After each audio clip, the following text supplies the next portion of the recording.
बिस्मिल्लाहिर्रहमानिर्रहीम, अस्सलाम वालेकुम व्यूअर्स। आज का व्लॉग हम करते हैं शुरू। हम खड़े हुए हैं खेसाना मोरी रोडी केनाल पे। यहाँ से ये एक मेरी बैक साइड है, ये एक केनाल आता है, ये आ रहा है गुड्डू बैराज से कनेक्ट है, ये यहाँ से आ रहा है। यहाँ से फिर ये 3 बैराज निकल रहे हैं, ये जो मुख्तलिफ हमारे गांव हैं उनमें तकसीम होते हैं। और मैं अभी मौजूद हूँ खेसाना मोरी, ये हमारे गाँव का छोटा सा स्टाफ है। ये जो आप देख रहे हैं ये हमारे गांव का छोटा सा स्टाफ है, बहुत ही माशाल्लाह खूबसूरत है। एक ये है जो कनेक्ट है, ये पता नहीं दूर तक जाता है, ये इस तरफ है।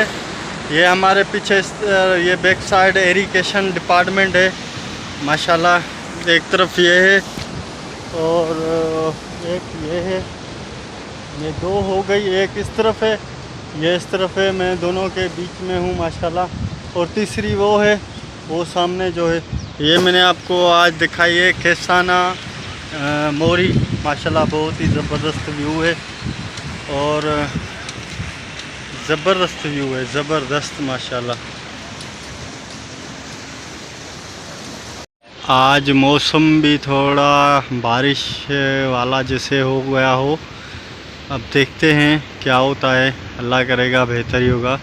लेकिन मौसम भी ज़बरदस्त है और माशाल्लाह आज तीसरा रोज़ा है, बहुत ही सुकून है, बहुत ही सुकून। नमाज भी पढ़ी, अल्लाह की इबादत भी की और रोज़ा भी रखा हुआ है माशाल्लाह। बहुत ही सुकून है, बहुत ही सुकून माशाल्लाह। जो भी हमारे न्यू व्यूअर्स हैं उनको दिल से गुजारिश है वो हमारे चैनल को लाइक करें, सब्सक्राइब करें, बेल आइकन को ज़रूर दबाएं, मेहरबानी होगी इनकी सब दोस्तों की।